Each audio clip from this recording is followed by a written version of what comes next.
So I've been also kind of obsessing over how the economic returns from all this AI is going to come out. In my kind of position, not financial advice, doing research, blah, blah, blah. My my take is basically there's really only at the highest level 4 companies that matter. Now, to be clear, I think there will be a lot of companies that do well and get gobbled up along the way, including energy infrastructure companies, which is where I'm most focused investing out of my fund. But in terms of like, if you just like said, hey, I have X units of capital, I want to return the most capital possible. How do you do it? I think there's 4 companies that matter right now. It's Google, xAI, Anthropic, and OpenAI, sadly, but obviously we're hopeful the dystopian vision doesn't win, but they are relevant. So those are the 4 companies. Not NVIDIA. Yeah, actually fine. NVIDIA, Microsoft to a degree, and Amazon to a degree. And I would put NVIDIA in so let's say 5 companies really matter. I would put Amazon and Microsoft a tier below.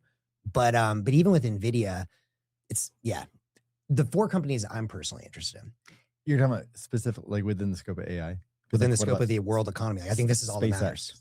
Yeah, well, so yes, SpaceX, xAI, I would count all that. Tesla is rolling into like, in my mind, it's Elon. Let's call it Elon. Elon Co. Yes. And Elon Co is super relevant. So in my mind, tunnels being dug. Yeah, probably. All right. That link to find the mole people. Right? You thought it was going to be Optimus? No, it's the mole people. So from my like kind of like fundamental assessment of where things are going, I think people are extremely underweight how quickly AI is going to disrupt the old world. People talking about the bubble. I've made my view known. I don't think there is a bubble. And even if there is, it's going to be short. I think that we're looking, and that's my point with the Hans Moravec, but we're looking at a civilizational level shift, right? And so it's not just like, oh, it's like a internet IP 99. No, man. This is like agricultural revolution type stuff. Well, there was a bubble in the 90s. Yeah. I know. It was also like, how long was like 2 years at max? So like, but there are also winners from that era that were so much bigger than all of the bubble talk. So totally. It's not to say that everything touching AI automatically wins because it's touching AI. It's like very few probably win. Well, like the ones you mentioned are probably. This is kind of my point. Like, I think I would never invest in another software company again. Yeah. And there are places I think you can make money as a private early stage investor. To me, that's the hardware energy infrastructure right now. And there's stuff, or, you have some, like a Bitcoin lightning routing node that's scarce. We talked about this, like what's scarce. Bitcoin is scarce. Lightning routing node position is scarce.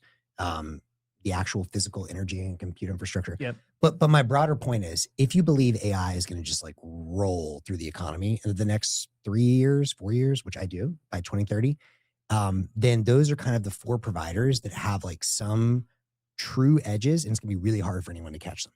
And then as I think through those companies, to me, the 2 that I'm by far the most bullish on are Google and Tesla. Google for all the reasons you mentioned, and to your point, NVIDIA too, but Google has the NVIDIA piece. It's got the chips. Everyone else is dependent on the chips. You just think like, where's the scarcity? Google has, as you mentioned, the best talent, the best researchers. They've got the best products. They've already got people locked in.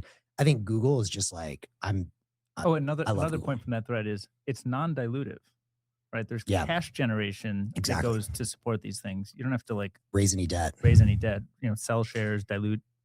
You don't have to do any of that. 100%. The one area that I'm, that we've debated back and forth, and I think there'll be more than one winner. I don't think it's going to be winner take all. It's probably like 3 or 4 take all. But I think is Elon Co.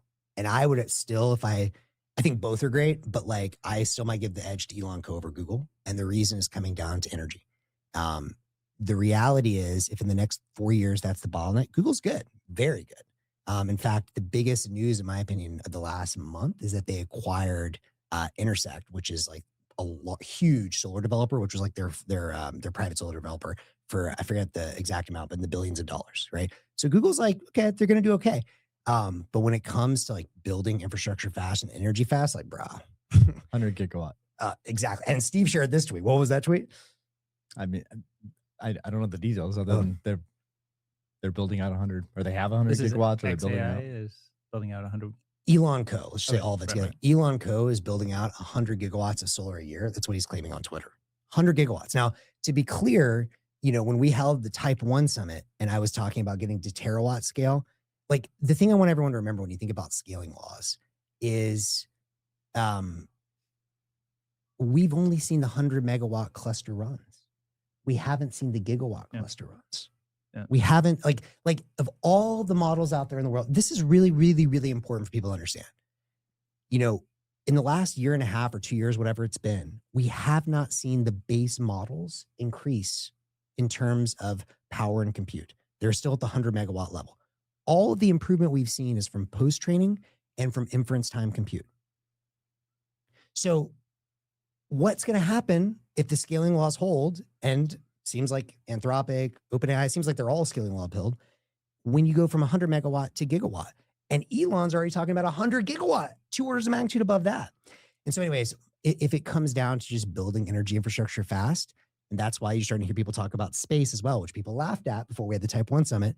But if you literally can't build terawatt scale on Earth fast enough, which is, by the way, like pretty interesting area to be investing in, thinking about who's building the energy infrastructure for the other guys. Elon's going to do it all in-house.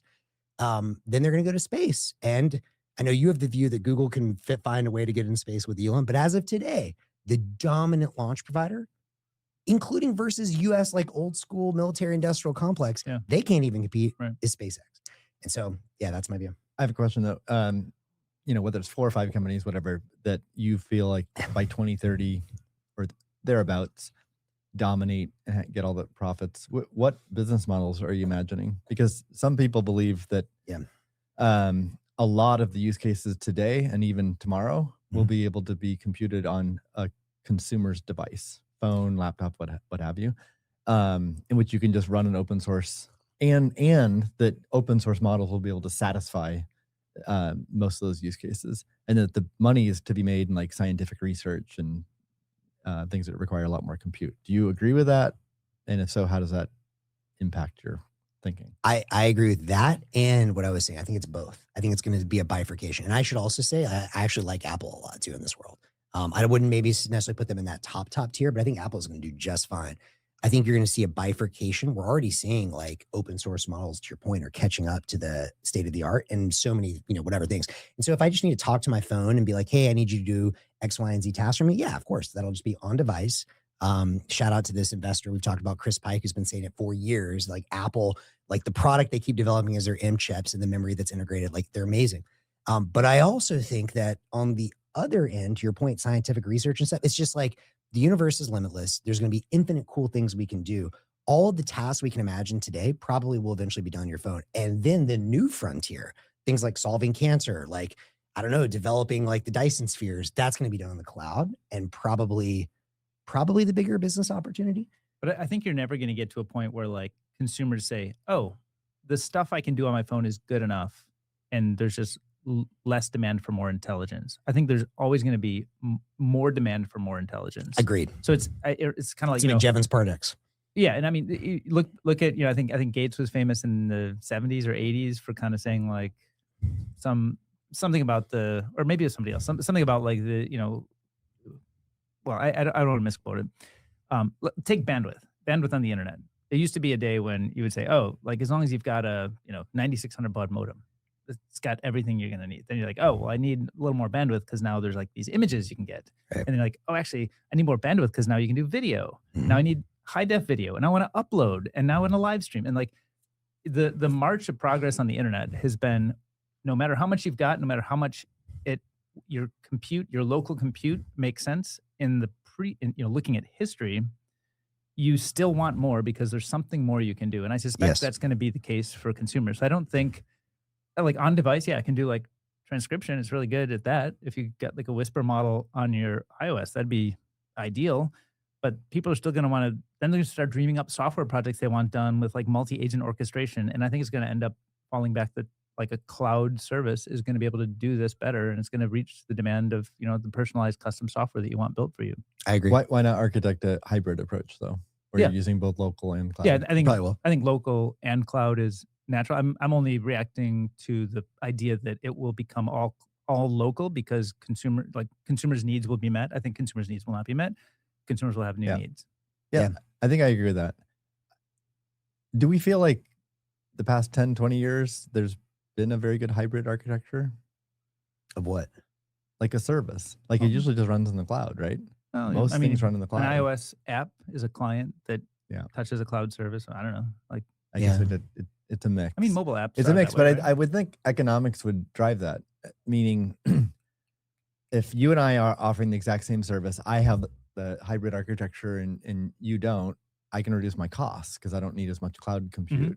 Right. So I think that economics would drive that, not like privacy or other Yeah, reasons, even yeah. though you get that privacy Both, benefit yeah. as well.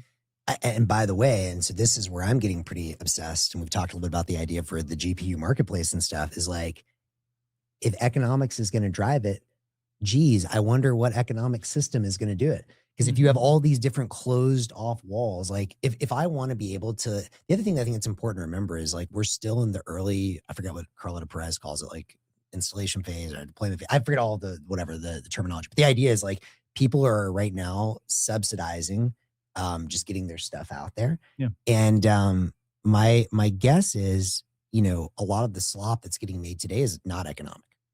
Definitely not. And that's okay. Cause like these guys are just like, whatever, like get market share, dominate.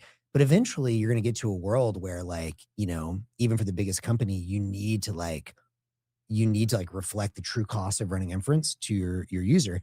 And my guess is we're going to That see could be subsidized for a long time. it could. I'm not saying that Yeah. this could be 10 years out. Yeah.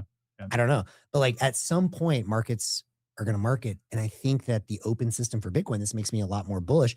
And I think you're going to see other interesting things emerge. Like, for example, you know, the GPU marketplace, which, you know, Christopher David at Open Agents has been playing with. Right. Some other people have been playing with. I hope this becomes really popular. I think he calls it fracking for Apple M chips. Right? Like in the same way that we have natural gas and then fracking unlocked it. So shout out to Christopher Davis. He's listening to this. He's talking about, you know, imagine you have extra Apple silicon at home. You can just plug it in and earn sats. I think that's going to happen too. And I think to your point, economics dictates all of it.